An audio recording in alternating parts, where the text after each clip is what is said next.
Year 2019 ये वो साल था जब इस दुनिया ने सबसे पहली बार तबाही का असली चेहरा देखा था।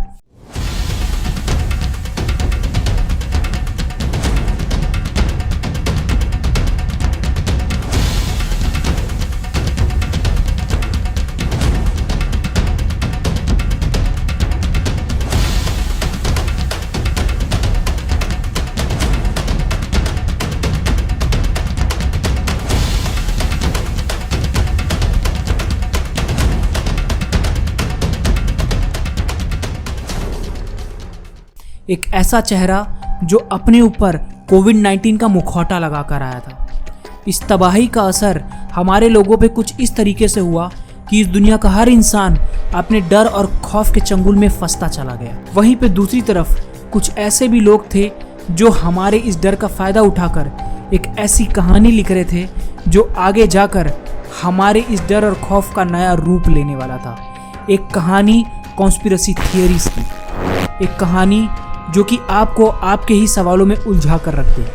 आप सब ने उस बच्चे की कहानी ज़रूर सुनी होगी जो हर बार गांव के लोगों को ये कह के डरा दिया करता था कि गांव में शेर आया है, लेकिन जब सचमुच उस गांव में शेर आया तो उस गांव का कोई भी इंसान उस बच्चे की मदद करने नहीं आया। झूठ भी कुछ इसी तरीके का होता है। झूठ एक गुब्बारे में भरे हुए हवा की तरह होता है। जब उस गुब्बारे में झूठ की हवा ज़्यादा हो जाती है तो गुब्बारा फूटता नहीं, फटता है। इसी तरीके से जब झूठ का बुना हुआ जाल बहुत ज़्यादा कॉम्प्लिकेटेड हो जाता है तो उसे तोड़ा नहीं, फाड़ा जाता है। तो आज के इस वीडियो में हम लोग ऐसे ही एक कॉन्स्पिरेसी थियरी को इन्वेस्टिगेट करने वाले हैं जो ये कहती है कि कोविड-19 कोई इंसिडेंट नहीं था जो नेचर ने हमारे साथ किया था। ये एक बायोलॉजिकल वेपन था जिसे चाइनीज़ लेबोरेटरी में डेवलप किया गया और फाइनली एक हथियार की तरह इस दुनिया पे इस्तेमाल किया गया। तो आज के इस वीडियो में हम लोग इसी कॉन्स्पिरेसी थियरी को डिटेल में इन्वेस्टिगेट करने वाले हैं। Was the Wuhan virus a bioweapon? Did China start developing this virus in 2016?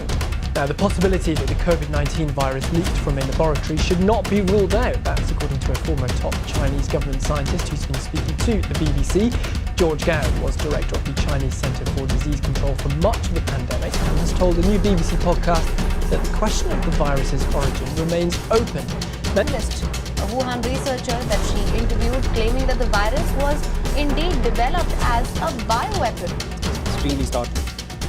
That killed 7 million people around the world and left you and me scarred for life.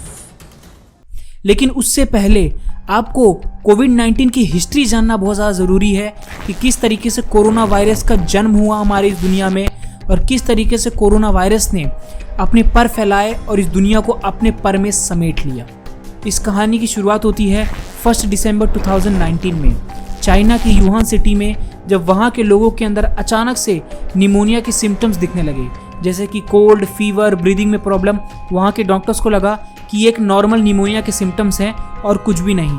उस time doctors को बिल्कुल भी खबर नहीं थी कि ये कोई नॉर्मल निमोनिया का वायरस नहीं, बल्कि ये एक वो वायरस है जो कि अपने साथ जाते जाते करोड़ों लोगों की ज़िंदगी भी ले जाएगा। फाइनली कहानी बढ़ती है 12 दिन आगे 12 दिसंबर 2019 में, जब एक large group of people Wuhan city के हॉस्पिटल यूबाई प्रोविंशियल हॉस्पिटल में एक साथ एडमिट होते हैं। ये सारे पेशेंट्स वही सारे सिम्टम्स शो कर रहे थे जो कि पहले के पेशेंट्स कर रहे थे, लेकिन ये डॉक्टर्स के लिए कोई बहुत बड़ी बात नहीं थी क्योंकि यूहान सिटी कोई छोटी मोटी सिटी नहीं है, बल्कि ये one of the most populated city है पूरे चाइना की। लगभग 11 मिलियन लोग एक साथ इस सिटी में रहते हैं। लेकिन डॉक्टर्स को शक तब हुआ जब ये सारे के सारे पेशेंट्स एक जगह से एक साथ ताल्लुक़ रखते थे। वो जगह थी यूहान सिटी का फेमस सी फूड मार्केट, युवान सी फूड होलसेल मार्केट। ये यूहान सिटी का वो फेमस सी फूड मार्केट था जहाँ पे इस दुनिया का हर एक तरीके का मीट और फ्लैश मिलता था। फाइनली 27 दिसंबर 2019 को जब ये सारे डॉक्टर्स की दवा इन पेशेंट्स पे काम नहीं कर रही थी, तब इन्होंने चाइनीज़ अथॉरिटीज़ को कांटेक्ट किया और उन्हें पूरी कहानी बताई कि किस तरीके से उनके पास ऐसे नंबर ऑफ पेशेंट्स हैं जो कि निमोनिया के सिम्टम शो कर रहे हैं, लेकिन उनके ऊपर कोई भी दवा का असर नहीं हो रहा है। इन डॉक्टर्स ने ये भी बताया कि उन्हें लगता है कि ये सारे के सारे पेशेंट्स सार्स वायरस से इन्फेक्टेड हैं। अब ये सार्स वायरस क्या है? ये सार्स वायरस वो वायरस है जो कि 2003 में इस पूरे दुनिया पर फैला था और जिसने लाखों लोगों की जान ले ली थी। ये सार्स वायरस कोरोना वायरस के ही फैमिली का एक वायरस है जो कि कोविड-19 का प्राइमरी वायरस है। बेसिकली आप ये समझ सकते हैं कि ये कोविड-19 के वायरस का छोटा भाई है जो कि 2003 में आया था।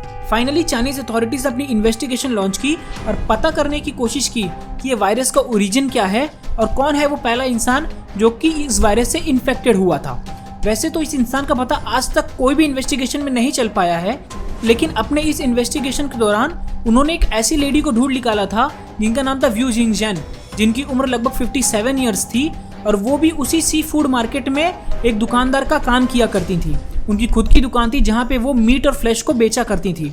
लेकिन उनका कहना ये था कि उनको ये कोरोना वायरस तब हुआ जब उन्होंने अपना टॉयलेट शेयर किया था एक मीट बेचने वाले से।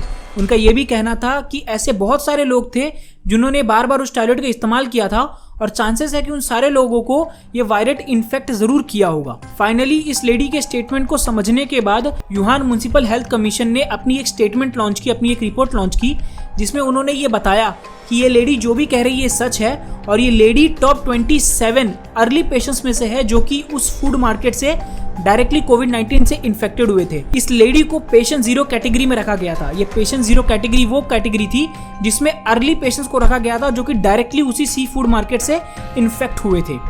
फाइनली कहानी बढ़ती है 30 दिसंबर 2019 की तरफ, जब यूहान म्युनिसिपल हेल्थ कमीशन ने अपने सारे हॉस्पिटल्स को ये बता दिया था कि वो लोग एक सस्पिशियस निमोनिया डिजीज से फाइट कर रहे हैं। अगर आपको इसके बारे में कोई भी इन्फॉर्मेशन मिल रही है तो आप हमसे जरूर शेयर कीजिए। लेकिन उसी टाइम डॉक्टर ली जो कि यूहान सेंटर हॉस्पिटल में काम किया करते थे, उन्हें अपने एक पेशेंट की रिपोर्ट मिलती है जिसमें उन्हें ये समझ में आ जाता है कि मार्केट में एक ऐसा भी डिजीज है, एक ऐसा भी वायरस है जो कि लोगों को इन्फेक्ट कर रहा है, जिससे लोगों को जान का खतरा है। वो सारा इन्फॉर्मेशन अपने रिलेटिव्स और अपने दोस्तों के साथ शेयर कर लेते हैं और उन्हें प्रिकॉशंस लेने की एडवाइस भी देते हैं। फाइनली जब चाइनीज अथॉरिटीज़ को इसके बारे में पता चलता है तो वो डॉक्टर ली को अरेस्ट कर लेते हैं इस जुर्म में कि उन्होंने वहाँ की पीस को भंग किया है, वहाँ की पीस कंट्रोल को डिस्टर्ब किया है। फाइनली 7 फरवरी को डॉक्टर ली की कोविड-19 से मौत हो जाती है, लेकिन उनकी मौत की कॉन्स्पिरेसी थियरी भी निकलने लगती है। बहुत सारे लोग ये बोलते हैं कि चाइनीज गवर्नमेंट ने जानबूझ के डॉक्टर ली को मरवा दिया है। उनके मरने के टाइम पे चाइनीज सोशल मीडिया ऐप पे बहुत सारे हैशटैग भी ट्रेंड हो रहे थे, जैसे कि the government needs to apologize to doctor Li, और सेकंड हैशटैग जो ट्रेंड हो रहा था वो था कि we need freedom of speech. Finally 31 दिसंबर 2019 को चाइनीज अथॉरिटीज़ WHO को कांटेक्ट करती है, वर्ल्ड हेल्थ ऑर्गेनाइजेशन को, और ये सारी चीज़ें उन्हें इन्फॉर्म करती हैं कि उनके पास अभी लगभग ऐसे 27 पेशेंट्स हैं जो कि सेम डिजीज़ से सफ़र कर रहे हैं, जिसमें से 7 पेशेंट्स बहुत ही ज़्यादा सीरियस हैं। उन्होंने ये भी बताया कि आप प्लीज़ यहाँ से इन्वेस्टिगेशन लॉन्च कीजिए। चाइनीज़ गवर्नमेंट से ये इन्फॉर्मेशन मिलते ही वर्ल्ड हेल्थ ऑर्गेनाइजेशन इमीडिएटली अपनी इन्वेस्टिगेशन लॉन्च करती है और अपने साइंटिस्ट को यूहान सिटी भेजती है इन्वेस्टिगेट करने के लिए कि बेसिकली ये वायरस क्या है। ये सारी इन्वेस्टिगेशन में कुछ चीज़ें क्लियर होती हैं कि जितने भी लोग इस वायरस से उस टाइम इन्फेक्टेड थे वो ज़्यादातर लोग वो थे जो कि सेम सी फूड मार्केट से कॉन्टैक्ट रखते थे, और ज़्यादातर लोग उसमें से तो खुद दुकानदार थे।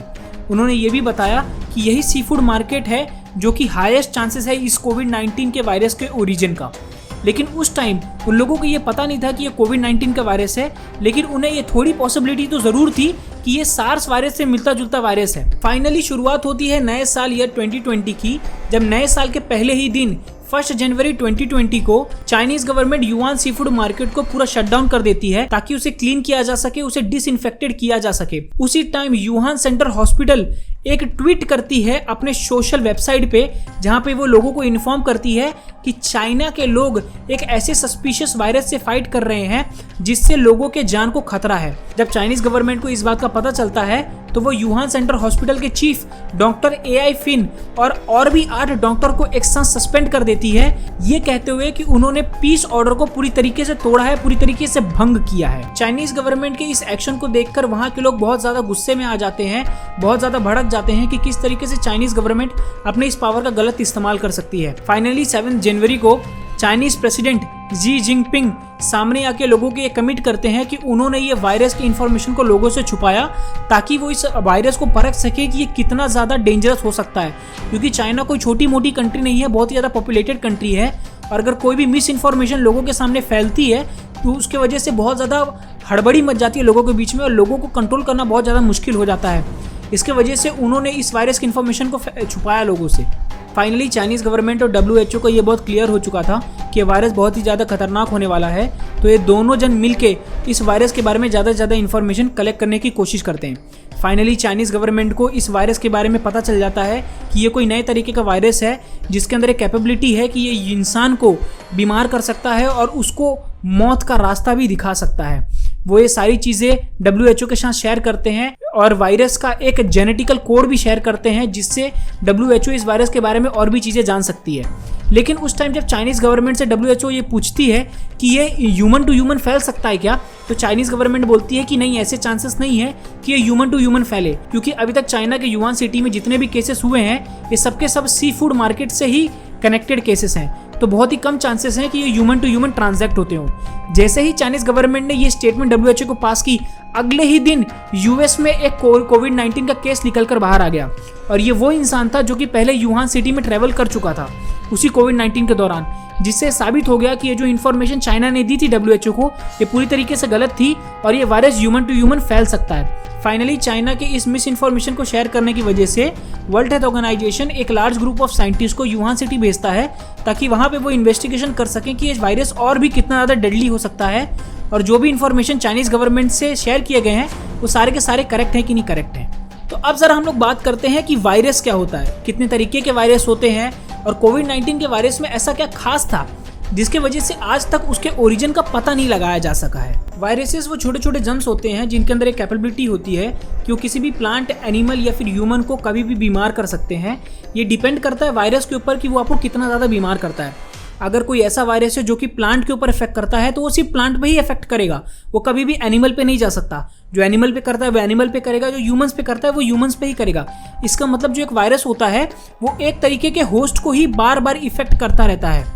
वायरस जो होता है वो ना तो लिविंग बीइंग है ना तो वो नॉन लिविंग बीइंग है। वायरस जब अपने होस्ट के शरीर के बाहर होता है तो नॉन लिविंग बीइंग की तरह एक्ट करता है, जैसे कि ना तो वो सांस लेता है ना तो रिप्रोड्यूस करता है। लेकिन जैसे ही कोई भी वायरस किसी अपने होस्ट के अंदर चला जाता है, होस्ट के बॉडी के अंदर चला जाता है, चाहे वो प्लांट हो, एनिमल हो, ह्यूमन बीइंग हो, तो लिविंग बीइंग की तरह एक्ट करना चालू कर देता है। जैसे कि जब कोई भी वायरस किसी भी होस्ट के बॉडी के अंदर जाता है तो वो उसी बॉडी के सेल्स का इस्तेमाल करके अपने वायरस को रिप्रोड्यूस करना चालू कर देता है, मतलब अपने जैसे और भी वायरस को जनरेट करना चालू कर देता है। आप इसको कुछ इस तरीके से समझ सकते हो कि एक ऐसा इंसान है जो कि आपके घर में घुसता है और आपके किचन का इस्तेमाल करके अपने खुद के लिए खाना बनाता है और आपके किचन का इस्तेमाल करता है। फाइनली अब हम लोग बात करते हैं कि कोरोना वायरस को इसका नाम कोरोना मिला कैसे। उसके लिए आपको किसी भी वायरस के स्ट्रक्चर को समझना पड़ेगा। कोई भी वायरस का स्ट्रक्चर कैसा होता है कि मिडल में उस स्ट्रक्चर के प्रेजेंट होता है उनका DNA या RNA, जिसके अंदर प्रेजेंट होता है कि वो वायरस कौन सी डिजीज को आपके बॉडी के अंदर ट्रांसफर करेगा। उसके बाद एक ऐसा शेल होता है जो कि इस DNA RNA को प्रेजेंट करता है, उसे हम लोग एनवेलप कहते हैं। फाइनली इसके बाहर, इस पूरे कवर के बाहर एक ऐसा प्रोटीन के स्पाइक्स निकले होते हैं जिसे हम लोग प्रोटीन स्पाइक्स कहते हैं। इनका काम होता है कि ये पूरे स्ट्रक्चर को प्रोटेक्ट करके रखें। अब ये देखने में एक क्राउन की तरह लगता है जिसकी वजह से इसका नाम कोरोना मिला, क्योंकि क्राउन को ही कोरोना कहा जाता है बहुत सारी भाषाओं में। कोरोना वायरस कोई एक टाइप का वायरस नहीं है, बल्कि ये एक फैमिली ऑफ वायरस है जिसके अंदर बहुत सारे टाइप्स ऑफ वायरस प्रेजेंट हैं। जैसे कि सबसे पहला होता है SARS, severe acute respiratory syndrome, फिर दूसरा होता है MERS, Middle East respiratory syndrome, और तीसरा आता है हमारा कोविड-19 का वायरस जो कि अभी 2019 में आया था, उसे कहा जाता है सार्स कोरोना वायरस 2, क्योंकि ये बहुत ज़्यादा सार्स से मिलता जुलता है। अब आपके दिमाग में एक सवाल आ रहा होगा कि मैंने अभी थोड़ी देर पहले कहा कि जो एक वायरस होता है वो एक तरीके के होस्ट को ही बार बार इन्फेक्ट करता है। अगर प्लांट को कर रहा है तो प्लांट को, अगर एनिमल को कर रहा है तो एनिमल को। तो लोग ये क्यों मानते हैं कि कोरोना वायरस एनिमल से आया है? अगर वो एनिमल से आ रहा होता तो एनिमल को इफेक्ट करता, ह्यूमंस को क्यों करता, ह्यूमन बीइंग को क्यों करता? तो इसके लिए आपको ये समझना पड़ेगा कि वायरस क्या करता है। वायरस के अंदर वो जो DNA प्रेजेंट होता है वो ये बताता है कि वो किस टाइप के होस्ट को इफेक्ट करेगा, कि वो प्लांट को करेगा, कि एनिमल्स को करेगा, कि ह्यूमन को करेगा। लेकिन अगर वो DNA को थोड़ा सा म्यूटेट कर दिया जाए, थोड़ा सा बदल दिया जाए, अब इसको एक एग्जांपल की मदद से समझिए कि एक इंसान है जिसे क्रिकेट खेलना नहीं आता, तो वो उस इंसान के पास जाएगा जिसे क्रिकेट खेलना आता है, और जब वो इंसान से वो कैपेबिलिटी सीख जाएगा क्रिकेट खेलने की, तब तो वो उस इंसान के अंदर वो कैपेबिलिटी आ गई ना कि अब वो क्रिकेट खेल सकता है। सेम वायरस भी है। वायरस अपने नॉर्मल फॉर्म में है, अगर जब तक उसके अंदर वो नॉर्मल DNA प्रेजेंट है तो वो एक ही होस्ट को इफेक्ट करेगा। लेकिन अगर वो कोई ऐसे स्पीशी के साथ कांटेक्ट में आ जाता है जिसके अंदर ये कैपेबिलिटी है कि वो ह्यूमंस को इफेक्ट कर सके, तो वो वायरस के अंदर भी वो कैपेबिलिटी आ जाएगी और फाइनली वायरस म्यूटेट हो जाएगा और वो दूसरे स्पीशीज को भी इफेक्ट करना चालू कर देगा। जैसे कि कोरोना वायरस के टाइम पे सार्स कोरोना वायरस 2 ने ह्यूमंस को इफेक्ट करना चालू कर दिया, ह्यूमंस को इन्फेक्ट करना चालू कर दिया। इसे हम लोग कहते हैं स्पिल ओवर साइंस की भाषा में। अब हम लोग जरा बात कर लेते हैं कि कॉन्स्पिरेसी थियरी कहती क्या है। ये कॉन्स्पिरेसी थियरी बहुत सारे एंगल से ओपन है। सबसे पहली चीज तो कॉन्स्पिरेसी थियरी ये कहती है कि ये वायरस को चाइनीज गवर्नमेंट ने बनाया है। अब इसको इंटेंशनली रिलीज किया या गलती से रिलीज हो गया ये हम नहीं जानते, लेकिन बनाया चाइनीज गवर्नमेंट ने।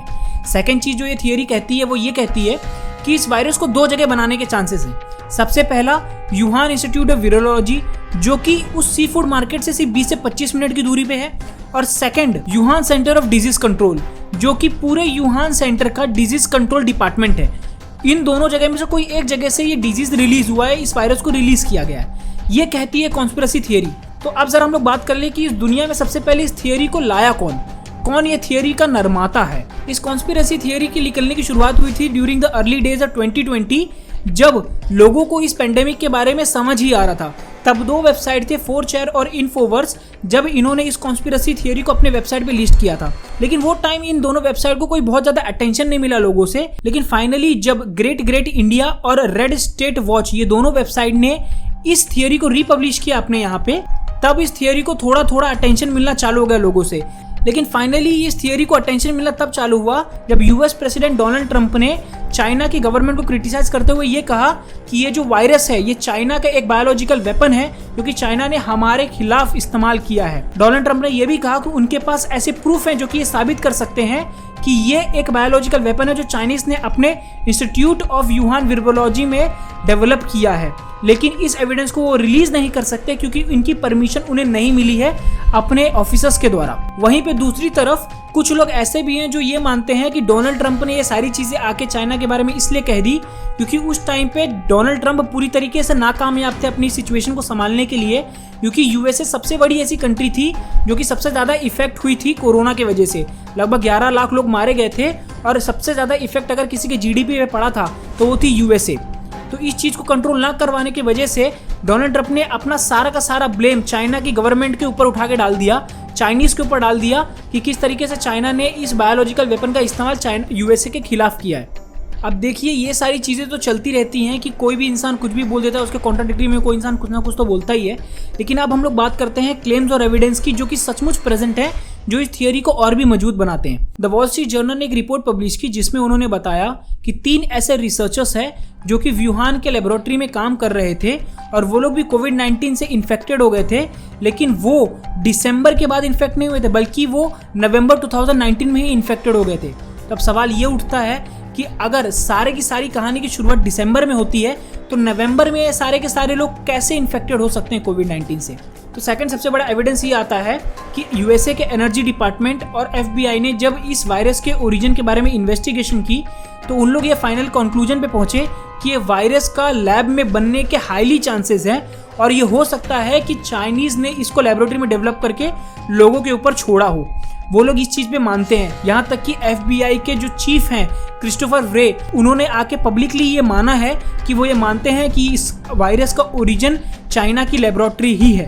थर्ड और सबसे इंपॉर्टेंट एविडेंस ये माना जाता है कि ये जो वुहान इंस्टीट्यूट ऑफ लेबोरेटरी है जहाँ पे सब लोग ये मानते हैं कि यहीं पे ये वायरस बनाया गया है, वहाँ पे लगभग 10 सालों से चाइनीज गवर्नमेंट बैठ के कोरोना वायरस के ऊपर रिसर्च कर रही थी और हमारा कोरोना वायरस जो है कोविड-19 का, उसकी ओरिजिन भी लगभग बैठ ही मनाया जाता है। तो ये बहुत सारा चांसेस है कि ये वहीं पे बनाया गया हो और लोगों के ऊपर रिलीज कर दिया हो या फिर गलती से रिलीज हो गया हो।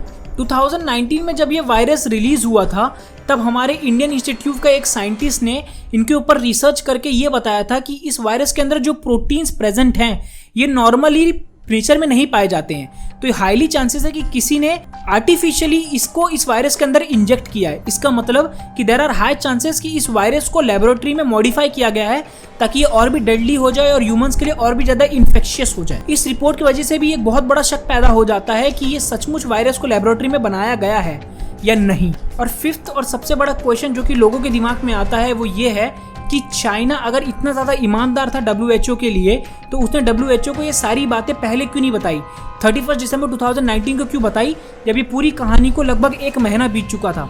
ये सारी चीज़ों की वजह से लोगों का और भी ज़्यादा भरोसा बढ़ जाता है इसी लैब लीक थियोरी के बारे में कि पक्का चाइना ने इसको डेवलप किया है और इंटेंशनली पूरी दुनिया के ऊपर फैलाया है। देखिए, ऐसे तो बहुत सारे कॉन्स्पिरेसी थियोरीज है जो कि कोविड-19 के रिगार्डिंग इस दुनिया में फैल रही हैं। कुछ मानते हैं कि कोरोना वायरस को एलियंस ने छोड़ा था, कुछ मानते ही नहीं है कि कोरोना वायरस सचमुच था भी कि नहीं था। ऐसे बहुत सारे कॉन्स्पिरेसी थियोरीज हमारे वर्ल्ड में फ्लोट करते रहते हैं। इनके पीछे सबसे बड़ा रीज़न ये आता है ह्यूमन माइंडसेट। ह्यूमंस का एक माइंडसेट है कि जब कोई भी चीज़ें उसके कंट्रोल के बाहर चली जाती हैं और वो इंसान के पास कोई भी वैलिड रीज़न नहीं होता है उस चीज़ का उसके कंट्रोल के बाहर जाने से, तो वो इंसान अपने दिमाग में एक कहानी बनाना चालू कर देता है। और वो कहानी जितनी ज़्यादा मसालेदार हो, जितने ज़्यादा उसके अंदर फैक्ट्स कम और मिस्ट्री ज़्यादा हो, वो कहानी उस इंसान को उतनी ज़्यादा अच्छी लगती है। ऐसे ही हर बार हिस्ट्री में हुआ है कि जब कोई ऐसी डिजीज़ निकली है जिसके ऊपर इंसान का कंट्रोल नहीं होता, तब उसके रिगार्डिंग कॉन्स्पिरेसी थियरीज भी निकली हैं। फॉर एग्जाम्पल, जब HIV वायरस की डिस्कवरी हुई थी तभी भी लोगों ने कहा था कि यह वायरस को USA के ऊपर किसी और कंट्री ने छोड़ा है। ईयर 1918 में जब इन्फ्लुएंजा पेंडेमिक की शुरुआत हुई थी तो लोगों ने इस वायरस को स्पेनिश फ्लू कह के बुलाना चालू कर दिया था, बल्कि वो स्पेनिश में ओरिजिनेट नहीं हुआ था। लोगों का ये मानना था कि ये वायरस को स्पेनिश ने इस दुनिया में फैलाया है। अगर आप रेप्यूटेड इंस्टीट्यूशंस के इन्वेस्टिगेशन रिपोर्ट्स को पढ़ेंगे तो आपको अच्छे से समझ में आ जाएगा कि ये जितने भी कॉन्स्पिरेसी थियरीज हैं इनके पीछे कोई भी फैक्ट्स, कोई भी लॉजिक नहीं है। जितनी भी हैं सबकी सिर्फ क्वेश्चंस पे आधारित हैं कि ये नहीं तो क्यों, ऐसा नहीं तो क्यों, ऐसा क्यों नहीं हो रहा, इसका आंसर क्या है। वैसे तो कोई भी थियरी के सारे आंसर्स प्रेजेंट नहीं होते हैं, क्योंकि अगर आप हिस्ट्री भी देखेंगे तो HIV की सॉल्यूशंस हमें 1999 में मिला था। इसका मतलब लगभग 20 साल लग गए थे HIV वायरस को पूरा डिकोड करने में, उसकी थियरी को समझने में कि वो कहाँ से आया है, किस तरीके से आया है। और अभी तो कोविड-19 उससे ज़्यादा डेडली वायरस है और जिसकी वजह से इतने सारे लोगों की मौत हुई है, तो उसको भी हमें समय देना चाहिए कि उसके ऊपर अच्छे से रिसर्च की जा सके, उसके ऊपर इन्वेस्टिगेशन की जा सके, ताकि आपके सारे क्वेश्चंस के आंसर मिल सके। अगर हम लोग इन्वेस्टिगेशन रिपोर्ट्स की बात करेंगे तो सबसे ज़्यादा ऑथेंटिक इन्वेस्टिगेशन की जाती है WHO से, वर्ल्ड हेल्थ ऑर्गेनाइजेशन से। 2021 में जब 12 दिनों के लिए वर्ल्ड हेल्थ ऑर्गेनाइजेशन ने अपने इन्वेस्टिगेशन टीम को यूहान सिटी में भेजा गया था, तो वहाँ पे 12 दिन की इन्वेस्टिगेशन करने के बाद वो जो रिपोर्ट पब्लिश हुई थी उसमें साफ मेंशन था कि ये बहुत कम चांसेस है कि इस वायरस को लेबोरेटरी में बनाया गया है, बल्कि इसका कोई नेचुरल ओरिजिन ही हो सकता है, ये कहना था उस पहले रिपोर्ट का। लेकिन लोगों ने ये कहते हुए इस रिपोर्ट को क्रिटिसाइज किया कि रिपोर्ट बहुत ही ज़्यादा छोटी है और 12 दिन के अंदर इन्वेस्टिगेशन कैसे हो सकती है। तब वर्ल्ड हेल्थ ऑर्गेनाइजेशन ने सेकंड बार इन्वेस्टिगेशन को अपना रन किया, जिसमें उन्होंने पूरी तरीके से डिटेल एनालिसिस करने के बाद अपनी रिपोर्ट पब्लिश की, जिसमें उन्होंने सेम चीज़ कही कि इस रिपोर्ट के हिसाब से भी कोई भी ऐसे चांसेस नहीं है कि इस वायरस को लेबोरेटरी में डेवलप किया जा सके। और थर्ड एंड फाइनल एविडेंस जो मैं आपके सामने रखता हूँ, जो कि ये है कि द लैटिन जर्नल, जो कि एक ऑथेंटिक वेबसाइट है जहाँ पे बहुत सारे साइंटिस्ट अपने रिसर्च पेपर्स को पब्लिश करते हैं, उस वेबसाइट में एक लेटर पब्लिश हुआ जिसमें नंबर ऑफ साइंटिस्ट ने ये क्लेम किया कि जो वायरस है ये पूरी तरीके से नेचर से आया है और इसमें 0% चांसेस है कि इसको लेबोरेटरी में बनाया गया है। ये जितने भी साइंटिस्ट हैं इन्होंने अपनी ये बात को साफ रखा है कि कोई भी चांसेस नहीं है कि इसको लेबोरेटरी में म्यूटेट किया गया है, ये पूरी तरीके से नेचर से आया है। और ये सारे के सारे साइंटिस्ट इस थियरी के खिलाफ हैं कि ये लैब में बनाया गया है। यहाँ तक कि CDC डिजीज कंट्रोल डिपार्टमेंट ने भी अपनी एक रिसर्च रिपोर्ट पब्लिश की, जिसमें उन्होंने बताया कि उनके इन्वेस्टिगेशन के दौरान भी उनको ये समझ में आया कि ये सारा का सारा जो भी है ये पूरा ओरिजिन यूहान के उसी सी फूड से रिलेटेड है जहाँ पे एनिमल के मीट और फ्लैश को बेचा जाता है। इसका कोई भी लेना देना वहाँ के लेबोरेटरी या फिर वहाँ के क्या बोलते हैं इस लैब लीक थियरी से नहीं है। ये सारे के सारे साइंटिस्ट ने मिलकर उन सारे क्वेश्चंस के जवाब देने की कोशिश की है, जिसकी वजह से ये थियरी को इतना ज़्यादा बूम मिल रहा है। सबसे पहला सवाल ये था कि वो सारे के सारे रिसर्चर्स बीमार कैसे हुए जब वो टाइम पे कोविड-19 आया ही नहीं था। तो उन्होंने कहा कि अगर आप अच्छे से इन्वेस्टिगेट करेंगे तो सारे के सारे जो रिसर्चर्स थे, जो कि बेसिकली 3 रिसर्चर्स थे, उनमें से एक मारा है। और वो क्यों मारा है? क्योंकि उसको अलग से कोई और डिजीज था, बल्कि ना कि उसको कोरोना वायरस था। और वैसे तो बाकी जो 2 रिसर्चर्स थे वो तो उस रिसर्च के ऊपर काम भी नहीं कर रहे थे, वो तो बल्कि बायो इन्फॉर्मेटिक्स सेक्टर में काम किया करते थे। वो लोग तो वायरस के ऊपर रिसर्च करते ही नहीं थे। प्लस ये तीनों साइंटिस्ट जो भी एडमिट हुए थे नवंबर में, उनमें से कोई भी कोविड-19 की वजह से एडमिट नहीं हुआ था, बल्कि इन सब लोगों को कुछ अलग अलग बीमारी थी जिनकी वजह से ये सारे के सारे एडमिट हुए थे। और सेकंड जो इनका सवाल था कि वुहान इंस्टीट्यूट ऑफ वायरोलॉजी में इतने समय तक वहाँ पे बैठ के कोरोना वायरस पे रिसर्च चल रही थी, तो वहाँ से शायद लीक हुआ हो। तो उनके कॉन्ट्राडिक्टरी में साइंटिस्ट ने इस क्वेश्चन का जवाब ये दिया है कि वहाँ पे डेकेड्स तक बैट्स के कोरोना वायरस के ऊपर रिसर्च चल रही थी और आज तक वो वहाँ के वायरस कभी भी लीक नहीं हुए।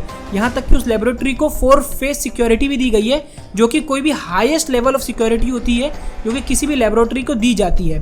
यहाँ तक कि उन्होंने ये भी कहा कि उस बैट के कोरोना वायरस पर जिस पर रिसर्च चालू थी और जो कोविड-19 का वायरस है उस पर कोई भी सिमिलैरिटी नहीं देखी गई है, तो कोई भी चांसेस नहीं है कि ये वही वायरस है जिसे उस लेबोरेटरी में बनाया गया है।